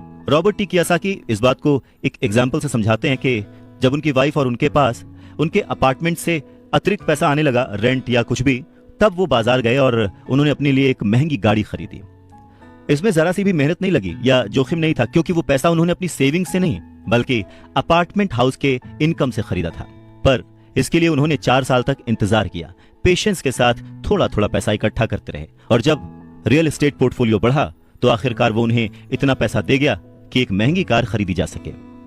ज्यादातर लोग अक्सर इच्छा जागने पर बिना सोचे समझे जाते हैं और कर्ज पर कार या कोई और चीज खरीद लाते हैं। हो सकता है कि वो अपनी जिंदगी से ऊब चुके हों या उन्हें सिर्फ एक नए खिलौने की जरूरत हो, पर कर्ज पर ऐसी चीज खरीदने से देर सवेर वो आदमी उस चीज से चिढ़ने लगता है, उसका इंटरेस्ट खत्म हो जाता है, उससे उसमें मजा नहीं आता, क्योंकि उस चीज को खरीदने के लिए जो कर्ज लिया गया है वो उस आदमी के सर पर भार बन जाता है। अगर एक बार आप अपने बिजनेस को बनाने, उसमें इन्वेस्ट करने का समय निकाल लेते हैं तो फिर आप उसमें जादू की छड़ी भी घुमा सकते हैं, जो अमीरों का सबसे बड़ा राज है। और ये राज अमीरों को भीड़ से अलग रखता है, या यूं कहें कि भीड़ से आगे रखता है। जो अपने काम से काम रखते हैं, अपने काम में फोकस्ड रहते हैं, और ये उन्हीं को मिलता है जो अपने काम में पूरा मन लगाते हैं, अपने काम से काम रखते हैं, वो लोग अमीर बन जाते हैं। अगर मिल के चला जाए तो तूफानों को भी शिकस्त दी जा सकती है। रॉबर्ट टी कियोसाकी अपने बचपन का एक किस्सा सुनाते हैं। कहते हैं कि मुझे याद है, हमें स्कूल में रॉबिन हुड और उनके सुखी गिरोह की कहानी बताई गई थी। मेरे स्कूल टीचर का मानना था कि ये केविन कॉस्नर की तरह के एक रोमांटिक हीरो की अद्भुत कहानी है जो अमीरों को लूटता था और गरीबों में बांट देता था। तो मेरे रिच डैड की नजर में रॉबिन हुड हीरो नहीं था, वो उसे बदमाश मानते थे। रॉबिन हुड को गुजरे हुए तो लंबा समय गुजर चुका है, परंतु उसके जो मानने वाले हैं, जो उसके फैंस हैं, वो आज भी जिंदा हैं। न जाने कितनी बार मैंने लोगों को ये कहते सुना है कि अमीरों को और ज्यादा टैक्स देना चाहिए और उसे गरीबों में बांट देना चाहिए। रॉबिन हुड का ये जो थॉट था, अमीरों से लेकर गरीबों में बांट दिया गया। गरीब और मिडिल क्लास लोगों के लिए यह सबसे ज्यादा दुख का कारण है। इसी रॉबिन हुड आदर्श के कारण मिडिल क्लास पर टैक्स का इतना भारी बोझ लदा हुआ है। और सच्चाई तो यह है कि अमीरों पर टैक्स लगता ही नहीं है। गरीबों की भलाई के लिए जो पैसा लगता है वो मिडिल क्लास से आता है, खासकर पढ़े लिखे और ऊंची आमदनी वाले मिडिल क्लास से। और टैक्स के बारे में अगर हम पूरी तरह से समझना चाहें तो हमें थोड़ा सा इतिहास में, हिस्ट्री में जाना पड़ेगा। रॉबर्ट टी कियोसाकी बताते हैं कि उनके रिच डैड ने बताया था कि इंग्लैंड और अमेरिका में पहले कोई टैक्स नहीं लगते थे। कभी कभार जो वॉर्स होती थी, युद्ध होते थे, उनका खर्च जुटाने के लिए टैक्स जरूर लगाए जाते थे, जिसके लिए किंग या फिर प्रेसिडेंट सिर्फ कह भर देते थे और हर आदमी उसकी बात मानकर अपना सहयोग अपनी इच्छा से देता था। बाद में सन 1874 में इंग्लैंड ने इनकम टैक्स को अपने सिटीजन्स पर लागू कर दिया और 1913 में कॉन्स्टिट्यूशन के 16वें संशोधन के बाद अमेरिका में भी इनकम टैक्स जो है वो लागू हो गया। एक समय था जब अमेरिकी लोग टैक्स विरोधी हुआ करते थे, पर धीरे धीरे लगभग 50 सालों के बाद लोगों ने वो एक्सेप्ट कर लिया। इसमें एक और बात थी, शुरुआत में ये जितने भी टैक्स थे ये सिर्फ अमीरों पर लगाए गए थे। तो रिच डैडी चाहते थे कि माइक और वो इस बात को न भूलें, और उन्होंने ये बात साफ कर दी थी कि टैक्स का जो थॉट है वो लोकप्रिय बना ही इसीलिए कि लोगों को लगता था कि इससे अमीरों को सजा दी जाती है और मिडिल क्लास और गरीबों को मदद मिलती है। पर वक्त ने इस बात को पलट दिया और आज गरीब भी टैक्स कमा रहा हुआ है और मिडिल क्लास भी, या यूं कहें कि सबसे ज्यादा जो टैक्स कमा रहा हुआ है वो है middle class. Robert T Kiyosaki आगे कहना जारी रखते हैं, एक बार सरकार को टैक्स मिल गया तो उन्हें उसके फायदे नजर आ गए और उनकी भूख बढ़ गई। रिच डैडी ने रॉबर्ट टी कियोसाकी को आगे समझाते हुए कहा कि अमीरों ने वक्त के साथ साथ कॉरपोरेशन की ताकत को समझा। एकजुट होकर उन्होंने इस टैक्स को पलट दिया और सारा बोझ उन लोगों के ऊपर डाल दिया जिन लोगों ने कभी इसके सपोर्ट में वोट दिया था, यानी कि गरीब और मिडिल क्लास लोग। और इसके पीछे की सबसे वजह अमीरों का पैसा नहीं था, उनकी समझ थी, उनकी जानकारी थी, उनकी अवेयरनेस थी। उन्होंने अपने पैसे को बचाने के लिए संविधान को समझा, रूल्स को समझा और फिर उनमें कमियां निकाली और फिर किस तरह से उनसे बचा जाए ये सब देख परख के कॉरपोरेशन का सहारा लिया और वो उसमें सफल भी हुए। अमीरों और गरीबों के बीच ये लड़ाई सदियों से चलती आ रही है। अमीरों से वसूलों का जो नारा लगाने वाली भीड़ थी वो हमेशा अमीरों के खिलाफ रही, और ऐसी लड़ाइयां तब छिड़ती हैं जब किसी एक विशेष वर्ग को ध्यान में रखकर कानून बनते हैं। और ये लड़ाई कब खत्म होगी ये कहा नहीं जा सकता। समस्या यह है कि जो लोग हारते हैं उनमें समझ की कमी है, पर वो ये मानते नहीं। हारने वाले लोग वो हैं जो हर सुबह उठकर तैयार होते हैं और अपनी नौकरी में कड़ी मेहनत करते हैं और उस पर टैक्स भी देते हैं। अगर वो ये समझ पाते कि अमीर लोग किस तरह से पैसे का खेल खेलते हैं तो वो भी इस खेल को उसी तरह से खेल सकते थे। फिर वो भी गरीबी से आजाद हो सकते थे, पैसे के मालिक हो सकते थे और अमीर बन सकते थे।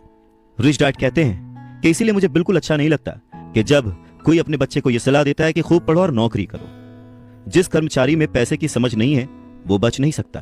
समाज उसके पैसे को हड़प लेगा और उसे गरीबी की ओर धकेल देगा। कहते हैं ना कि उस देने वाले ने तो कोई कमी ना की, अब किसको क्या मिला ये मुकद्दर की बात है। और ये जो मुकद्दर है ये हम अपनी सोच से, अपनी नॉलेज से, अपनी अवेयरनेस से बदल सकते हैं। अमीरी और गरीबी में सिर्फ सोच और समझ का ही फासला है। न हारना जरूरी है, न जीतना जरूरी है। अरे ये जीवन का खेल है, इसे खेलना जरूरी है। रॉबर्ट टी कियोसाकी कहते हैं कि पैसे कमाना भी एक खेल ही है। अगर आप इसे एक खेल की तरह एंजॉय करेंगे तो आप और ज्यादा रिच होते जाएंगे। हर हफ्ते वो निवेश करते हैं और कभी हारते हैं, कभी जीतते हैं। जब जीतते हैं तो उस निवेश को अगले हफ्ते के लिए सेव कर लेते हैं, और जब हारते हैं तो खुद से जीतने वाले की आंख में आंख डालकर कहते हैं, ठीक है, अगले सैटरडे फिर मिलते हैं। रॉबर्ट टी कियोसाकी की बात से यह समझ में आता है कि पैसा कमाना भी एक खेल जैसा ही है। अगर आप उसे एंजॉय करते हैं, उसके पीछे नहीं भागते हैं, तो आप धीरे धीरे ही सही पर ग्रो करेंगे और जल्द ही अमीर बन जाएंगे। इंसान गलतियां करता है और उन गलतियों से सीखता है। अमीर बनना भी कुछ वैसा ही है। कभी आप गलती करते हैं और हार जाते हैं, कभी आप उस गलती को सुधारते हैं और जीत जाते हैं। वैसे बचपन से जवानी तक जब भी हम स्कूल में पढ़ते हैं या हमारे आसपास भी, बच्चों को गलतियां करना अलाउड नहीं होता। उन्हें कहा तो जरूर जाता है कि आप गलती कर सकते हैं, पर जैसे ही बच्चा गलती करता है उसे टोक दिया जाता है, उसे रोक दिया जाता है, उसे डांटा जाता है, और धीरे धीरे हमारे मन में ये धारणा बन जाती है कि गलती करना इज नॉट अलाउड। पर अगर देखा जाए, हम इंसान गलती करके ही सीखते हैं। हमने आज तक जो कुछ भी अचीव किया है, अपनी गलतियों से अचीव किया है। इसी बात को आगे बढ़ाते हुए रॉबर्ट टी कियोसाकी कहते हैं कि इन्वेस्टर्स दो तरह के होते हैं। पहले वो जो नॉर्मल इन्वेस्टर्स होते हैं, जो एक पैकेज में निवेश करते हैं, रिटेल आउटलेट में फोन करते हैं, जैसे एक रियल एस्टेट कंपनी या स्टॉक ब्रोकर या फाइनेंशियल प्लानर को, और फिर वो कुछ छोटा छोटा खरीद लेते हैं। ये एक म्यूचुअल फंड, स्टॉक या बॉन्ड हो सकता है। ये निवेश का एक अच्छा और साफ सुथरा तरीका है और आसान भी है। ये उसी तरह की खरीदारी हो गई जैसे कि कोई कस्टमर कंप्यूटर स्टोर में जाकर शेल्फ पर रखे कंप्यूटर को खरीद ले। वहीं दूसरी तरह के जो इन्वेस्टर्स होते हैं, वो अपने इन्वेस्टमेंट को बनाते हैं। वो किसी दूसरे से नहीं खरीदते, वो अपना इन्वेस्टमेंट खुद बनाते हैं। इस तरह के इन्वेस्टर्स आमतौर पर अपने सौदों को असेंबल करते हैं। जिस तरह कंप्यूटर इंजीनियर कंप्यूटर के पुर्जों को असेंबल करते हैं, वो अलग अलग जगहों से सस्ते पार्ट्स लाते हैं और उन पार्ट से एक पूरा कंप्यूटर असेंबल करते हैं, जो कि उन्हें बहुत सस्ता पड़ता है, और फिर वो उसे महंगे दामों में बेच देते हैं। ठीक उसी तरह से जो दूसरा निवेशक है, वो आर्थिक अवसरों के पुर्जों को अच्छी तरह से ऑब्जर्व करता है। ठीक इसी तरह से जो दूसरा इन्वेस्टर है, वो समय को पहचानता है और मौके की नजाकत को देखते हुए, अपने कमर्शियल फायदे को देखते हुए चीजों को इस्तेमाल करता है। और जो दूसरे किस्म का इन्वेस्टर है, सच में वही प्रोफेशनल इन्वेस्टर होता है। अमीर बनने की राह में, रिच बनने की राह में यह जानना बहुत जरूरी है कि किस समय पर क्या एक्शन लिया जाए जिससे आपकी किस्मत बदल जाए और आपको नुकसान भी ना हो। अगर आप दूसरे किस्म के इन्वेस्टर बनना चाहते हैं तो आपको खास तौर से इन 3 क्वालिटीज को अपने अंदर इंप्रूव करना होगा, क्योंकि फाइनेंशियल इंटेलिजेंस के अलावा इन क्वालिटीज की भी जरूरत होती है। पहला, किस तरह ऐसे मौके को खोजें जो दूसरों को दिखाई नहीं देता। दूसरे लोग अपनी आंखों से उस मौके को नहीं देख पाते, पर आप अपने दिमाग से और अपने एक्सपीरियंस से उन मौकों को देख सकते हैं। एग्जाम्पल के लिए रॉबर्ट टी कियोसाकी के एक दोस्त ने एक पुराना घर खरीदा जो देखने में बुरा था। हर एक को हैरत थी कि उसने इसे खरीद क्यों लिया, पर दूसरे जो नहीं देख पाए थे वो उनके दोस्त ने देख लिया था, और वो था घर के साथ 4 खाली जमीन के टुकड़े। घर खरीदने के बाद उसने उसे तोड़ा और उन 5 प्लॉट्स को मिलाकर बिल्डर को बेच दिया। इस सारे डील में उसे जो उसने पैसा लगाया था वो तो मिला ही, उसके ऊपर से 3 गुना रकम और मिली। उसने सिर्फ 2 महीने के काम में लाखों रुपए कमा लिए, जो कि उनके लिए बहुत ज्यादा नहीं थी, पर फिर भी देखा जाए कि उन 2 महीनों की मेहनत में अगर वो जॉब में होता तो कितना कमाता वर्सेस उसने इस डील से जो कमाया। दूसरा पॉइंट, पैसा किस तरह से इकट्ठा किया जाए। औसत आदमी बैंक जाता है, पर इस दूसरे किस्म के इन्वेस्टर को यह पता होना चाहिए कि पैसा किस तरह जुटाया जाए और बिना बैंक जाए, बिना लोन लिए किस तरह से पैसा इकट्ठा किया जाए। रॉबर्ट टी कियोसाकी कहते हैं कि उन्होंने भी यह सीखा कि बिना बैंक की मदद लिए घर कैसे खरीदे जा सकते हैं। घर खरीदना बहुत इंपॉर्टेंट नहीं है, पर पैसा इकट्ठा करना बहुत इंपॉर्टेंट है और बहुत ही रेयर आर्ट है। अक्सर वो लोगों को यह कहते सुनते हैं कि बैंक मुझे लोन नहीं दे रहा या मेरे पास इसे खरीदने के लिए पैसे ही नहीं है। अगर आप दूसरे किस्म के इन्वेस्टर बनना चाहते हैं तो आपको यह सीखने की जरूरत है, क्योंकि ज्यादातर लोग सिर्फ इसीलिए सौदे नहीं कर पाते क्योंकि उनके पास पैसा ही नहीं होता। तो अगर आप इस प्रॉब्लम को पार कर सकते हैं तो आप एक सच्चे इन्वेस्टर हो सकते हैं और बहुत प्रॉफिट कमा सकते हैं। तीसरा पॉइंट, किस तरह से स्मार्ट लोगों को इकट्ठा किया जाए।